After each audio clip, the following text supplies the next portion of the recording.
por escrito. Por escrito. Radio Anáhuac 1670 AM.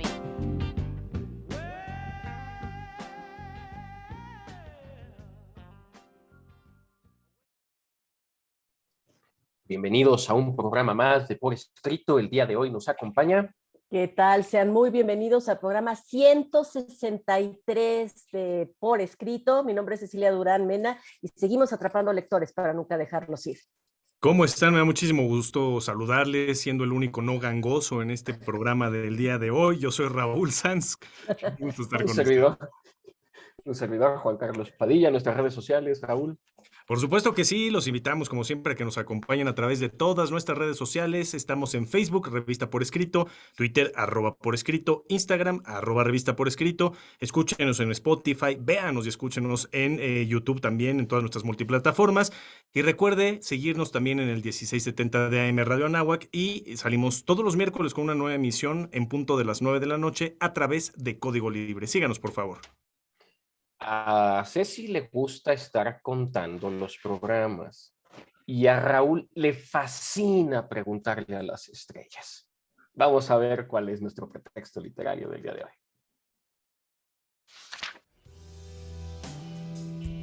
Pretextos literarios.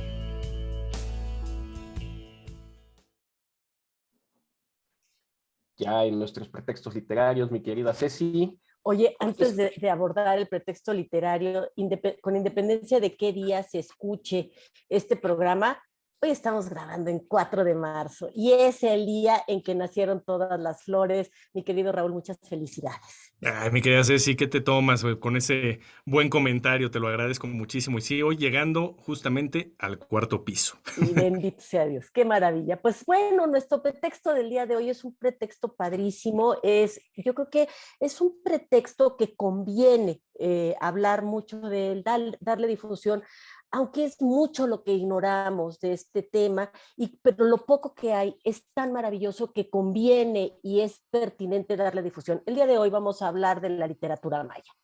Y qué tema, ¿no? Hablar de la literatura maya cuando en el México prehispánico, cuando no era México justamente, ¿no?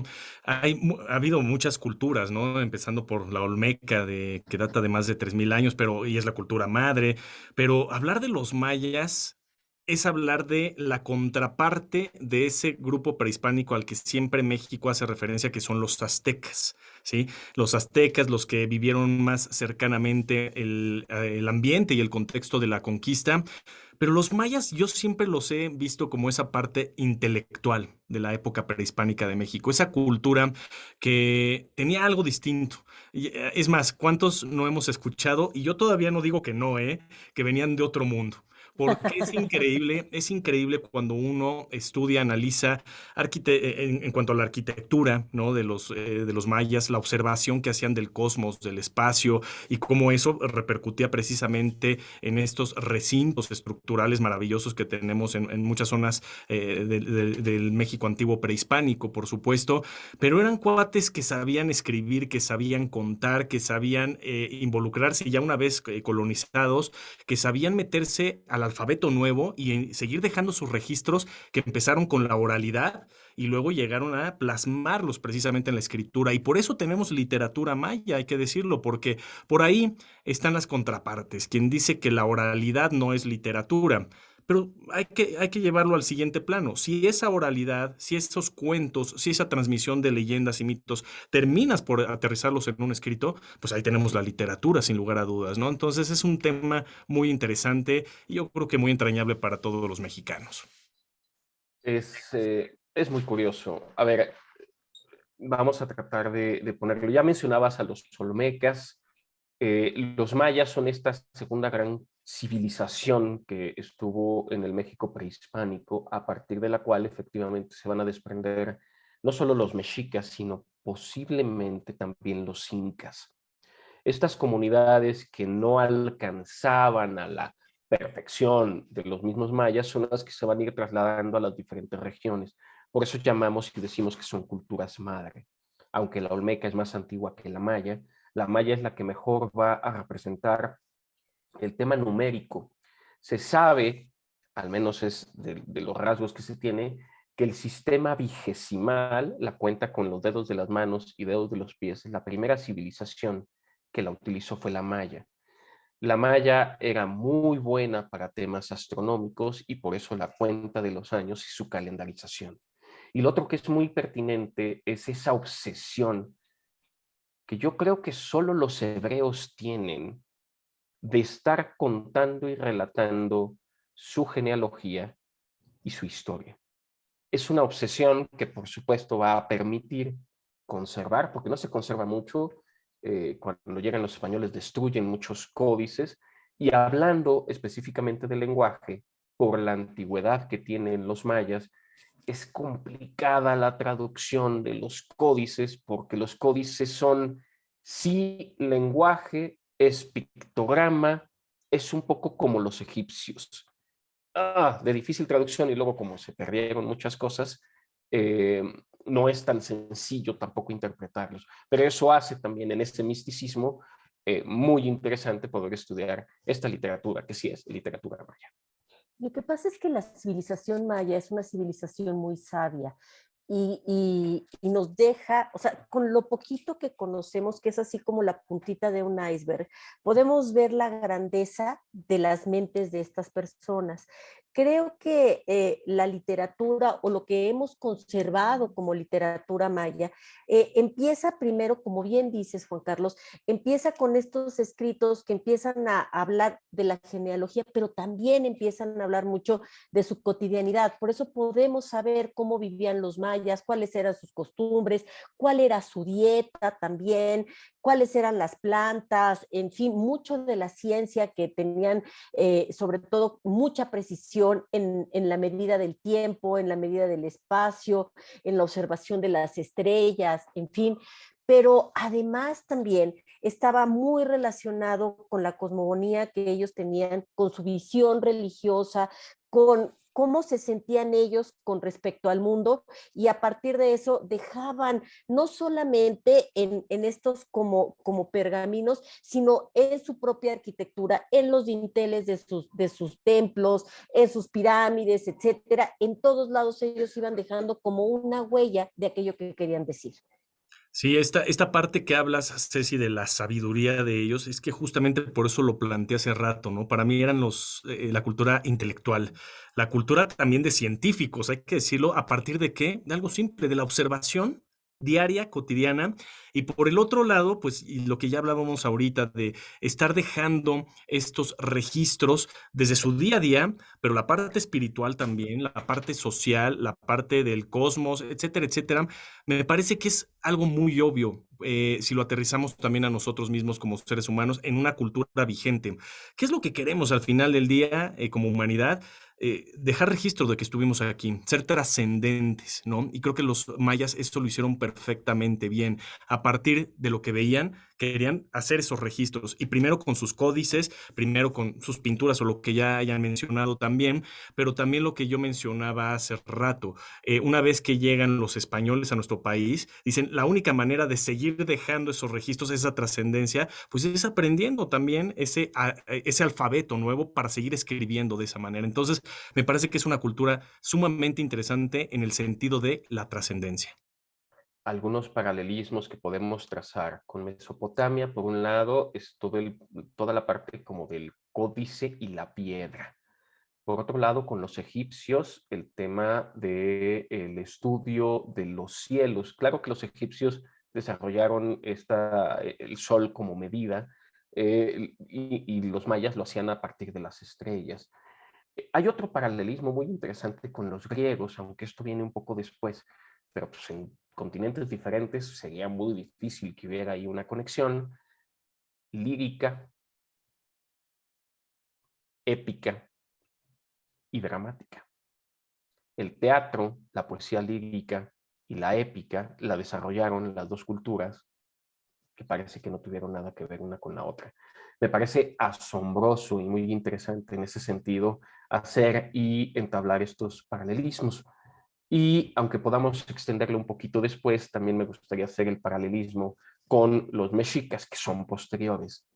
Xibalbá, el lugar de los muertos, es exactamente igual en ese sentido al Mictlán. Se llaman diferente, pero así como Xibalbá es quien gobierna ese inframundo o ese lugar de los muertos, lugar de los descarnados en los mexicas, en los mayas, en Xibalbá es el guardián de estos secretos, de este lugar de los muertos. Estas analogías son parte de esta gran literatura de la que vamos a seguir hablando en las siguientes secciones.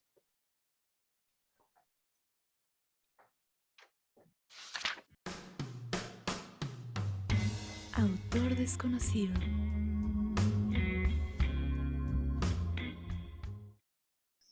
Pues hoy vamos a hablar de un tema desconocido, dentro de todo lo desconocido que tenemos del mundo maya.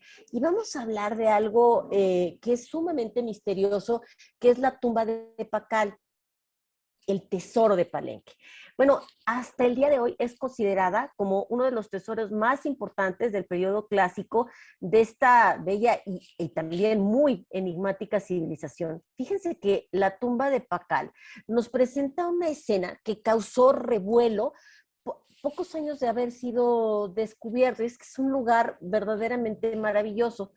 ¿Qué es lo que representa? Representa nada más y nada menos el viaje del rey Pacal hacia la eternidad. Y bueno, cómo se fue indagando de poco a poco sobre la tumba de uno de los personajes más importantes en Palenque, que se le conocía como Knich Hanab Pacal. Oye, las palabras en maya hacen así como que la lengua se haga muy... Bueno, el descubrimiento de la cámara mortuoria de Pacal se dio como una serendipia en realidad. Fíjense que iba un equipo de arqueólogos que iban trabajando en la exploración y el análisis de aquello que en ese momento denominaron como el Templo de las Inscripciones, una de las edificaciones emblemáticas que componen el sitio arqueológico de Palenque en Chiapas. Dan la fecha del 15 de junio de 1952, ya que mientras el arqueólogo Alberto Rusluilier trabajaba en las excavaciones, iba tratando de abrirse camino hacia el interior de la pirámide y de repente se topó con una escalinata tapiada y terraplenada, así como le gustaba mucho hacer a los mayas. Y resultó que estos escalones lo llevaban hasta una cripta que estaba situada en el centro de la excavación, de la edificación. Fue allí donde vieron, apenas, imagínense nada más la sorpresa de estas personas, apenas entraron a la sala, vieron un enorme sarcófago en donde descansan los restos de Pacal, el soberano amado por su pueblo en su tiempo, y junto a todo su tesoro y junto a todas sus joyas y todas sus joyas. El Templo de las Inscripciones es uno de los monumentos más importantes en Palenque y se le había designado este nombre, ya que sus paredes contienen, fíjense bien, 620 glifos, los cuales fueron clave para comprender más adelante la escritura maya y además para enterarnos de la historia de Pacal el Grande, el cual se había retratado en todos estos tableros de roca con jeroglíficos.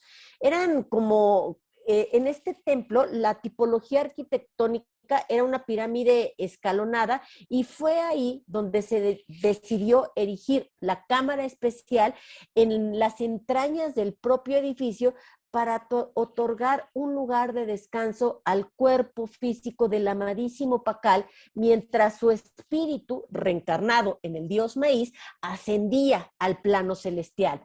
Lo interesante de este edificio es el profundo simbolismo que guarda con Xibalbá, la cosmovisión maya y los propios ancestros de Pacal.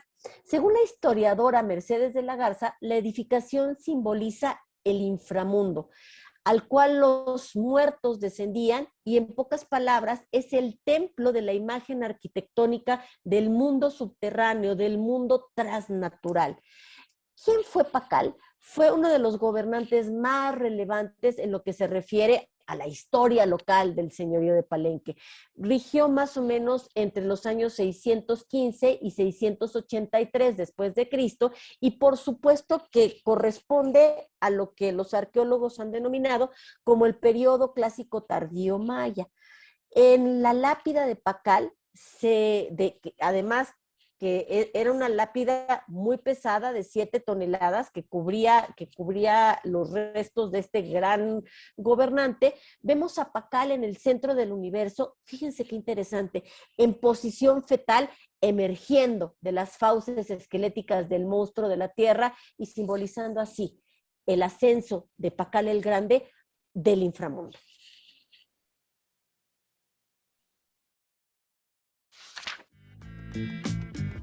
Conversaciones.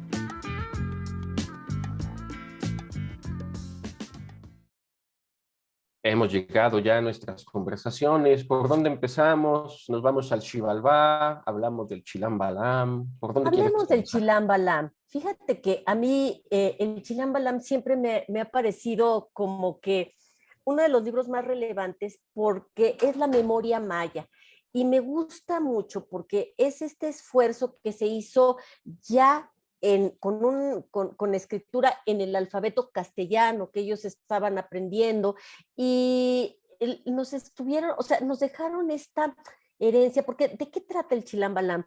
Trata de temas de historia, de temas de religión, de astrología, pero algo que ha fascinado al mundo entero son las profecías mayas. Estas profecías que, las que más se conocen, por supuesto, son las profecías del fin del mundo, ¿verdad? Pero también narraban viejos mitos y sobre todo de estas como premoniciones de lo que iba a suceder después de la conquista. O sea, ¿qué iba a suceder, por ejemplo, después de abandonada la ciudad de Chichén Itzá y cómo iba a ser destruida la ciudad de Uxmal? En fin, conservan, digamos, este puente que podemos hacer entre lo que hoy vemos y lo poquito que conocemos con todo lo que desconocemos, y si no hubiera sido por el Chilam Balam, probablemente sabríamos mucho menos de la cultura maya. A mí nada más primero me quedé, ya no me dio tiempo de hacer un comentario hace rato al inicio de este programa, que que me parece muy interesante es la visión que tenían los mayas sobre el mundo, esta visión de que el mundo ya había sido destruido 4 veces y reconstruido 5 veces. Y yo creo que es una visión muy interesante, ¿no? Porque se vuelve entonces cíclico para ellos, más allá de que pudiera haber una especie de paraíso, ¿no? Porque sí, también existen los registros, desde luego. Pero lo que me interesa es esta parte de que vuelven las oportunidades. A veces, cuando el mundo quizá ya está, diríamos muy coloquialmente, muy manoseado por los humanos, necesita una limpia, necesita volver a regresar a las raíces, ¿no? Como el ave fénix, volver a recrearse, ¿no? Y crecer y evolucionar. Y si vuelve a contaminarse y si vuelve a destrozarse y si vuelve a manosearse, pues una vez más, ¿no? Entonces ellos tenían esta concepción de un mundo que por 4 veces ya había sido destruido y 5 veces reconstruido. Me parece que es hasta dentro de la oralidad y como lo decíamos hace rato, y luego la literatura, es una estética, ¿no? Narrativa, hay belleza atrás de todo esto y lo vuelve todavía más interesante, quizás hasta nostálgico podríamos, o melancólico, podríamos meterle ahí tintes emocionales. Y ya hablando de algún texto que me parece muy interesante, es el de Dragones y Dioses, el arte y los símbolos. Miguel Rivera Dorado es el autor de este texto y tiene que ver con algo que ya mencionaba Juan Carlos hace rato sobre los paralelismos. Otro tema que a mí siempre me resulta muy interesante, los paralelismos, porque si en este tema de qué habla este texto, de qué habla a grandes rasgos, ¿no? De la afición y el gusto que tenían los mayas a estudiar las energías de la naturaleza. Es decir, lo que ellos llamaban el otro mundo. Y en ese otro mundo, animales o cosas distintas a ellos lo representaban como dragones. La terminología de los dragones. Y los dragones es un ser de la ficción, que a mí siempre me ha parecido muy interesante. También me gusta mucho el dragón, pero que lo tenemos en otras culturas, lo tenemos con los chinos, lo tenemos con los romanos, ¿no? Particularmente. Es algo muy interesante. ¿Cómo culturas que nada tenían que ver, ¿no? Que no podían encontrarse, o así lo voy a poner entre comillas, que nunca se habían encontrado, de pronto hay tantas similitudes en la parte cultural, en la parte arquitectónica, ¿no? En la parte de jeroglíficos en algunos casos, ¿no? En idiomas. Entonces, estas cosas, no sé si algún día las vamos a poder descifrar, pero a mí me siguen maravillando. Entonces, creo que este libro puede ser un buen inicio también para abordar esos paralelismos. Para que te termines de maravillar, Raúl, voy a aprovechar, porque, a ver, dos ideas. Esta idea de que el mundo comienza, se extingue, comienza, se extingue hasta por 5 veces, recordemos que es parte del mito de los 5 soles, que es maya, perdón, no es maya, es mexica, y probablemente venga precisamente de esta idea maya, porque de ahí se desprenden los mexicas. Hay un físico divulgador de la ciencia de nombre Carlo Rovelli que dice que en realidad lo que podría ocurrir con el universo en el famoso Big Bang tiene que ver con exactamente este mismo fenómeno, una especie de explosión Big Bang que después se va a volver una compresión en un agujero negro brutal que cuando llegue a su punto máximo vuelve a explotar para que vuelva a comenzar el universo. Es quizá la idea, de acuerdo con Carlo Rovelli, que pueda explicar el origen del universo y que en realidad esto se contrae, se expande, todo esto desde la física de Einstein se ha estado estudiando y lo curioso sería que los mayas ya lo intuían desde entonces. Y ya en el comentario, para cerrar quizá el tema del Chilambalam, es esta obsesión, porque es obsesión de los mayas por contarlo. Cuando llegaban, para ellos también es muy importante la jerarquía y por eso la cuenta de los años. Le pedían a los españoles, a ver, tú dices que eres rey, que eres hijo de, pues a ver, muéstrame tus papeles, ¿no? Aquí están los míos, digo, no los papeles, pero dime por favor, convénceme por favor, porque para ellos era muy importante el orden del universo. Y es obsesivo, y el Chilam Balam en ese sentido es un texto fundamental. Fíjate que, y siguiendo con esa línea, a mí algo que me maravilla es leer el Popol Vuh. El Popol Vuh es pues como libro sagrado, en donde vamos a ver una compilación de mitos, pero como que también de relatos que tienen que ver con el origen tanto del universo como del origen del hombre. Y a mí hay algo que siempre me ha llamado la atención en estos textos que tratan de explicar la creación, cómo aparece siempre un diluvio. Dice uno, bueno, pues a lo mejor el diluvio sí sucedió, ¿verdad? En el Popol Vuh se habla de este diluvio como una de las destrucciones y en donde digamos que las diferentes versiones de hombre se fueron, digamos, las perversas, fueron cediéndole su lugar a las versiones como más dulces, más buenas, más afables del ser humano, que es el hombre de maíz.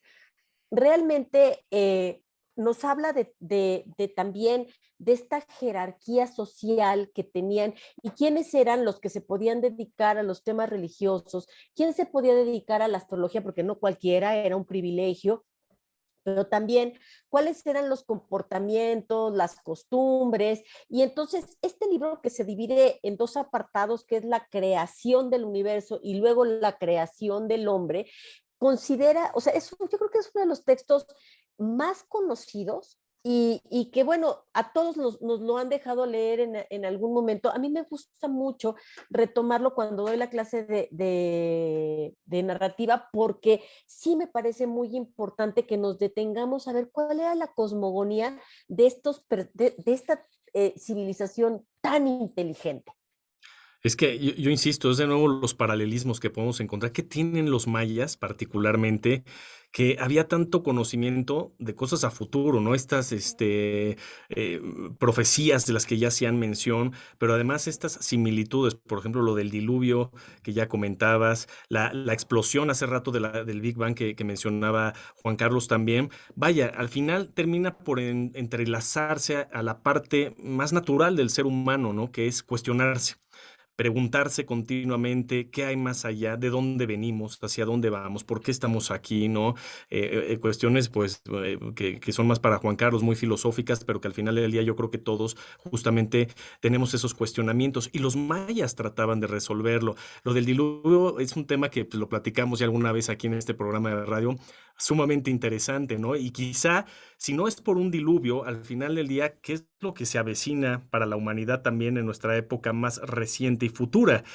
Pues obviamente el derretimiento de los hielos, de los polos, y que muchas ciudades van a quedar bajo el agua. Eso también es cierto, ¿no? Entonces, es interesante cómo la humanidad en algunas cosas regresa a sus bases, tanto para nacer como para morir. Y entonces, pues el Popol Vuh es ese tipo de libro. Yo también, ahorita que lo decías, sí, a mí me lo dejaron leer, lo recuerdo muy bien, en tercero de secundaria. Fue la primera vez que me tocó en una materia de español, ¿no?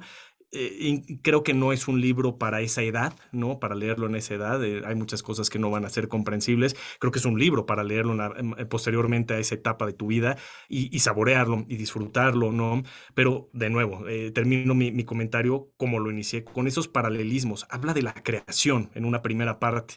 Y esto nos hace referencia, pues, a los que somos, o las distintas religiones que se puedan profesar, pues, a la creación de la Biblia, también al Génesis podríamos hablar, entre la respectiva, ¿no? De cada profesión en ese sentido, lo que se profesa por parte de las distintas culturas, ¿no? Entonces, qué interesante que el Popol Vuh ahí está y nos volvemos a encontrar ahí en un ángulo similar.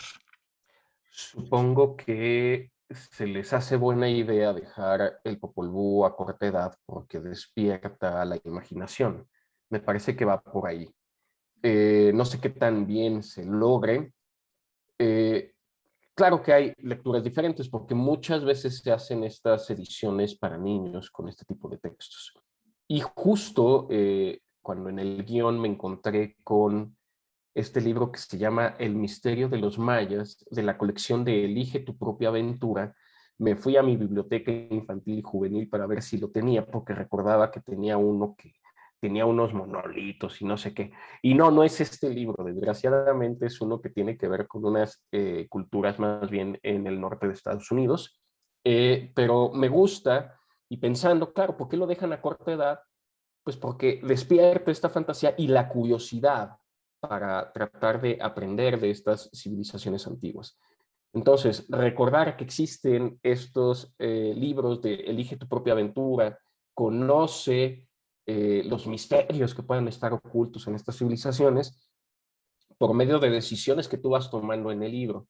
Y bueno, entonces hacer alusión a el misterio de los mayas, de esta colección de Elige tu propia aventura. Y también hacer alusión a el libro de náufragos españoles en tierra maya, reconstrucción del inicio de la invasión, de Luis Barajau, que narra un poco la historia de estos conquistadores que fueron conquistados.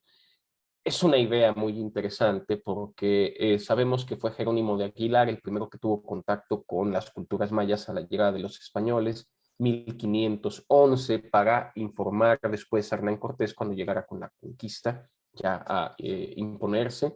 Esta idea del conquistador conquistado, porque también a los españoles, cuando fueron entendiendo y aprendiendo la cultura maya, aunque muchas cosas las desecharon por obvias razones, sobre todo por creencia religiosa, en realidad también debió causar fascinación todo el conocimiento que tenían estos que podían haber visto como primitivos y en realidad no lo eran. Pues a mí me gustaría referirme a las leyendas, porque sobre todo en la península de Yucatán, esta ha sido una herencia que llega hasta nuestros días. Eh, las más, digamos, poderosas son las que tienen que ver con las Huay o las brujas mayas. Hay una, de hecho, que se llama Huay Tabentún, que ella era una mujer muy bonita, ella era hija de reyes y digamos, una mujer muy hermosa que llega y es ultrajada por el conquistador, pero ella y queda embarazada. Entonces ella va y le dice que el hijo es de él y que pues se tienen que casar y tal. Y el conquistador, por supuesto, no le hace caso y entonces ella en un arrebato lo mata. Al darse cuenta de que había matado al padre de su hijo y había matado al amor de su vida, ella se vuelve loca, se tira al río y se ahoga. Sin embargo, los dioses mayas la castigan y le dan vida eterna, la vida eterna como un castigo. Entonces, cuidado cuando ustedes vayan por la noche y se encuentren a una mujer hermosa bañándose en el río, no se acerquen porque seguramente es Tabentún y se los va a querer llevar y los va a ahogar en las aguas del río. Esa es una. Y otra son los aluches. Cuenta la leyenda que viene desde la dinastía de los Mil en Irlanda, que alguna vez un duendecillo muy despistado se subió a un barco y cuando se dio cuenta el barco ya había zarpado. Desesperado, no sabe qué hacer, se esconde entre las rendijas de la madera y cuando por fin llegan a tierra, ya se sabe que a los duendes no les gusta andar en barco, llega todo mareado, etcétera, y entonces se encuentra a una mujer muy chaparrita, la desposa, y de ahí es de donde nacen los aluches. Mira, qué interesante. Y luego acabó Aluche, pues en la lucha libre, imagínate. Exactamente. Y mini aluche también, Oye, ¿eh? el mini Aluche, ¿no? Y también se acordarán de ese programa con Capulina, no sé si lo recuerdan, que salía también ahí, ¿no? Sí, es cierto. Todo peludito, pero bueno, interesante. Me hiciste recordar, Ceci, con el primer comentario de la vida eterna, algo que alguna vez Juan Carlos y yo también platicamos aquí con El Señor de los Anillos, con Tolkien, y te acuerdas que decíamos, ¿qué preferiría ser? ¿Ser humano? O a los hombres, como se les conoce ahí en la literatura de Tolkien, o ser un elfo, que tienes la vida eterna, ¿no? Si no mal recuerdo, creo que Juan Carlos sí dijo que quería ser elfo, y yo dije, no, a mí precisamente me parecería un castigo la vida eterna, entonces sí me gusta que tenga todo un principio y un fin en ese sentido, pero me hiciste recordar ese preciso momento. Y sobre, pues, alguna de las otras recomendaciones que estamos abordando aquí de los textos, y que a mí me gusta mucho. Yo creo que a la mayoría de la gente, incluso a los turistas, ¿no? Cuando vienen a México, ¿a dónde quieres ir? Pues a los centros ceremoniales, a los centros culturales prehispánicos. Y aquí tenemos extraordinarios lugares. Bueno, pues en México tenemos Teotihuacán, pero yo creo que mi favorito es Chichén Itzá, sin lugar a dudas, ¿no? No por nada ya lo hicieron una de las nuevas 7 maravillas del mundo y me parece que tiene todas las credenciales para hacerlo, sin lugar a dudas. Pero lo que yo quiero llegar es una vez más ¿de dónde vienen los mayas? ¿Cómo es posible que logren, si no es perfección, porque luego dicen que la perfección no existe, bueno, pues es una precisión así de cirujano, ¿no? Cuando a partir de esta misma arquitectura hay una relación estrecha con, de nuevo, el cosmos, con el espacio, con la luna, con las estrellas, en los observatorios que tenían. Y más allá, cuando ya empiezan ahora a hacer tantas investigaciones de que si la pirámide empalma con las pirámides egipcias también y que es exactamente las mismas dimensiones, bueno, uno no termina de entender tantas cosas, pero que es un misterio, yo creo que muy gustoso para todos nosotros. ¿Dónde podemos encontrar más información sobre estas ciudades, sobre este urbanismo maya, ¿no? En América Latina, pues con un título que lleva lo siguiente: Las ciudades mayas, un urbanismo de América Latina, del autor Daniel Shavelson, que justamente nos habla de esas construcciones, de esos materiales que utilizaron, de la arquitectura en general, pero enfocado siempre a su forma de vida, a la religión, a las estructuras sociales. Creo que es un paso muy interesante para conocer todavía más sobre los mayas. Por supuesto que Chichén Itzá es quizá el más espectacular de todos, pero no es el único. La gran recomendación que podemos hacer para conocer la cultura maya es visitar sus zonas arqueológicas. No son ruinas, son zonas arqueológicas. Uxmal, Chichén Itzá, Tulum, y mis favoritos no son esos. Quiero recomendarles ir a Yaxchilán y a Calakmul. Son fantásticos. Queremos conocer sobre la cultura maya, queremos conocer sobre su literatura, sobre sus códices, tenemos que visitar estos lugares. No sé si dejarle el dulcecito ya para ir cerrando también el programa en las recomendaciones, un poco de cine, Apocalipto de Mel Gibson, o mejor aún, con un jovencísimo Hugh Jackman y Rachel Weisz, La Fuente de la Vida. Es una película de Darren Aronofsky en la que quisiera mencionar también, y tuve la oportunidad de conocer a Moisés Morales. Hacen mención de este arqueólogo de la cultura maya en la película, y vale la pena mencionarlo, vale la pena ver la película, porque es una cosa un poquito extraña que tiene que ver con literatura, cultura maya, y desde la visión de Aronofsky, que siempre es muy polémico, pues vale la pena ver la película. Pero vamos cerrando el programa, por favor. Pues a mí lo que me gustaría recomendar es acercarnos también a la lengua maya, o sea, es increíble la herencia que nos, incluso ellos hablan así, porque así se pronuncia en yucateco, y eso se debe a la herencia maya. Yo quisiera agradecer a Luis Carmona, a Arani Sánchez, a Carmen Asensio, que nos hayan proporcionado un guión tan bien hecho. Rápidamente, porque ahora sí ya nos vamos. Agradecer en edición a Carla Ángeles, Daniela Muñoz y Jocelyn Cabrera, que sin ellas no es posible la realización de este programa. Yo soy Raúl Sanz, nos vemos y escuchamos la próxima semana. Un servidor, Juan Carlos Padilla, también se despide, no sin antes agradecer a Sofía Aranca, a Fabián Gutiérrez, a Valeria Martínez y a Brandon Hurley, además de Pepe, que hacen que esto sea posible, que su vida literaria sea gozosa.